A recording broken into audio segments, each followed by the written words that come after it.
सज्जनों अज मैं थोड़े लिए ना एक नवी वीडियो होर लोड कर रहे हैं। उम्मीद है तुसीं अपना कीमती टाइम कढ़ के इनू देखोगे तो ये तो इस्फादा भी करोगे। अज मैं थोड़ा दसना कि सेहत की आ ते विटामिन सेहत असर की करते हैं। तो मैं सिर्फ एक विटामिन दसना विटामिन सी कि विटामिन सी के की फायदे ने साडे जिस्म जो एक सेहतमंद बंदा ना वो 3-4 चीज़ां उहदे च ना पक्कियां होनी चाहिए कि खुराक सही खांदा होवे, हजम होंदी होवे, वर्जिश करदा होवे, फास्टिंग करदा होवे ते पुरसकून नींद होवे, उहनूं सुकून नाल सौंदा होवे। हुण लोकां नूं पुरसकून नींद ही नहीं आंदी, खांदे बहुत कुछ हाँ लेकिन सेहत के हिसाब नाल नहीं खांदे। रोटी खा लई या सन पक्या खा लिया लेकिन जरूरत किस चीज़ की जिस्म नूं कोई पता नहीं। जिहड़ी हैल्थ है ना हैल्थ ये हुण जो जदीद साइंस दस्सिया कि असीं ना अपने जो जिस्म की चीज़ जरूरत है ना वो उन्नी खाली जिन्नी जरूरत हैगी आ, सानूं फालतू खाने की कोई लोड़ नहीं, साडा जिस्म सेहतमंद रहेगा। अज मैं तुहानूं दस्सना विटामिन सी ये बहुत अहम चीज़ आ। अगर विटामिन सी बंदे च कमी हैगी ना तो बहुत पेचीदगियां पैदा होंदियां।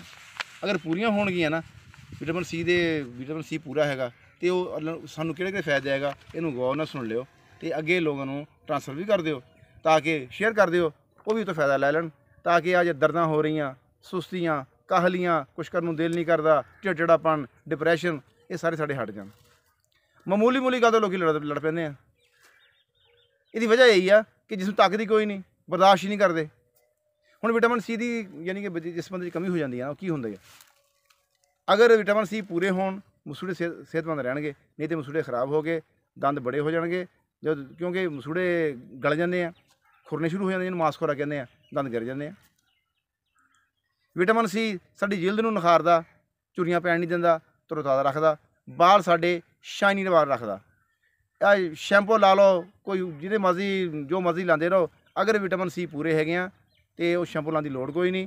अगर विटामिन सी साढ़े नहीं है तो जो मर्जी लाई जाओ बाल भूरे ही रहने, गिरते ही रहने, दो मूँह बनते ही रहने। खून दी नालियां मजबूत करता ये विटामिन सी की वजह नाल ना बहुत अहम मसला है। खून दी नालियां बरीक हो जांदियां, खून सिमण लग पैंदा, फिर जिसमें गिल्टियां बन जांदियां, कुब्बत मुदाफत बहुत बढ़ाता। ये जदीद साइंस ने दस्सिया कि जी हैगी ना करोना जिहदी कुब्बत मुदाफत घट है ना वो बहुत असर करती है। विटामिन सी कुब्बत मुदाफत नूं बहुत ज़्यादा बढ़ा दिंदा, कोलेस्ट्रॉल नूं कम करदा, लोगों के जख्म भरनों हट गए। एंटीबायोटिक खांदे आ, टीके लाउंदे जख्म फिर भी हटदा नहीं। विटामिन सी पूरे होणगे इनू इस्तेमाल करते रहो तो साढ़े जख्म जल्दी भर जाएंगे। अगर पहले हो जाए जबान फेफड़े अंतड़ियां का कैंसर वो चांसिस इंतहाई घट जाते हैं। गुरदियां च पत्थरी बनने तो रोकदा। जिहड़े साडे दोस्त कीड़े हैं ना साडी सेहत लई सही आ उन्हां दी नशो नुमा करदा है। चेहरे दी झुर्रियां बुढ़ापे जो आउंदा ना बुढ़ापा आउंदा चेहरे दी झुर्रियां पै जांदियां, ये विटामिन सी आ जो झुर्रियां बिल्कुल नहीं पैण दिंदा। ये विटामिन सी एक होर बहुत अहम काम करदा वो ये आ कि साडी पूरे जिस्म च ना जिस तरह खून गर्दिश करदा, जिथे जिथे चीज़ की लोड़ होंदी है उत्थे उत्थे पहुँचता है, लेकिन जिसम ठहरदा कोई नहीं। सानूं सुबह शाम लैने पैणगे विटामिन सी। इसदा बेहतरीन हल यह आ कि 2 नींबू निचोड़ो 1 लीटर पानी वो पानी शाम तक पी लो। कोई 1 गिलास सुबह पी लिया, अद्धा गिलास दोपहरे पी लिया, शामी पी लिया, साढ़े विटामिन पूरे हो जाएंगे बिल्कुल।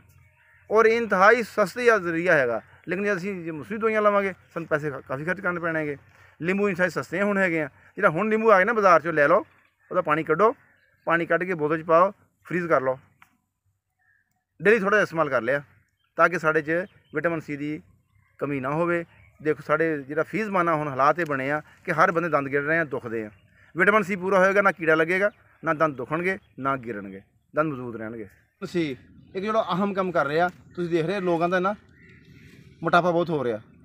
जंक फूड इस्तेमाल करते हैं, पेट पई रहिंदी आ, गैस बनती आ, अफारा हुंदा, पेट बढ़ जाता, मोटापा शुरू हो जाता। विटामिन सी लगातार इस्तेमाल करना बंदा बिल्कुल स्मार्ट रहेगा। नंबर 2 फैटी लीवर का बहुत मसला आ रहा, फैटी लीवर का बहुत बड़ा मसला आ रहा। ये लिए इंतहाई सुपर चीज़ आ, तुसीं विटामिन पूरे कर लो थोड़ा लीवर इंशाल्लाह बिल्कुल काम सही करना पेगा। ठीक है। मैं ये मैं थोड़ा एक होर गल दसनी आ खास अहम कि साढ़े ना जो हुण मौसम लीमू आ गए हैं, किन्नू आए हैं, विटामिन सी अमरूद ये चीज़ां हैगियां जिहड़ियां सस्तियां भी हैगियां, हुण मिल भी रही। तुसीं इसदा इस्तेमाल ज़्यादा नहीं करना, ਇੱਕ ਅੱਧਾ ਕਿੰਨੋ ਇੱਕ ਅੱਧਾ ਅਮਰੂਦ ਡੇਲੀ ਖਾਓ। ਇਨਸ਼ਾਅੱਲਾ ਤੁਹਾਡੇ ਇਹਨਾਂ ਵਿਟਾਮਿਨ ਸੀ ਦੀ ਕਮੀ ਨਹੀਂ ਹੋਏਗੀ, ਉਹ ਥੋੜਾ ਜਿਸਮ ਸਿਹਤਮੰਦ ਰਹੇਗਾ, ਤਵਾਨਾ ਰਹੋਗੇ, ਬਿਮਾਰੀਆਂ ਖਿਲਾਫ ਤੁਹਾਡੇ 'ਚ ਇੱਕ ਤਾਕਤ ਆ ਜਾਏਗੀ। ਕਰੋਨਾ ਆ ਜਾਵੇ, ਨਜ਼ਲਾ ਜ਼ੁਕਾਮ ਖਾਂਸੀ ਦਾ ਵਬਾ ਚੱਲ ਪਵੇ, ਉਹ ਤੁਹਾਡੇ 'ਤੇ ਕੋਈ ਅਸਰ ਨਹੀਂ ਕਰੇਗਾ। ਤੇ ਥੋੜ੍ਹਾ ਜਿਹਾ ਟਾਈਮ ਕੱਢ ਕੇ ਇਹ ਮੇਰੀ ਵੀਡੀਓ ਆਪਣੇ ਦੋਸਤਾਂ ਨੂੰ ਸ਼ੇਅਰ ਕਰ ਦਿਓ। ਇਨਸ਼ਾਅੱਲਾ ਇਹ ਸਿਰਫ ਸ਼ੇਅਰ ਕਰਨ ਦਾ ਤੁਹਾਨੂੰ ਸਵਾਬ ਜ਼ਰੂਰ ਮਿਲੇਗਾ ਕਿ ਸਦਕਾ ਜਾਰੀਆ ਹੈਗਾ ਹੈ। ਇਹ 'ਚ ਕੋਈ ਸਾਡਾ ਲਾਲਚ ਕੋਈ ਨਹੀਂ ਹੈਗਾ ਕਿ ਅਸੀਂ ਦਵਾਈ ਵੇਚਣੀ ਹੈ ਜਾਂ ਕੁਛ ਕਰਨੀ ਹੈ। ਸਿਰਫ ਤੁਹਾਨੂੰ ਆਗਾਹੀ ਆ, ਆਪਣੇ ਇਲਮ ਦੀ ਆਗਾਹੀ ਦੇ ਰਹੇ ਹਾਂ। ਇਲਮ ਜਿੰਨਾ ਫੈਲੇ ਉਨਾ ਹੀ ਥੋੜ੍ਹਾ। ਤੇ ਅਗਲੀ ਵੀਡੀਓ ਤੱਕ ਇਜਾਜ਼ਤ ਚਾਹੁੰਦਾ। अस्सलाम वालेकुम।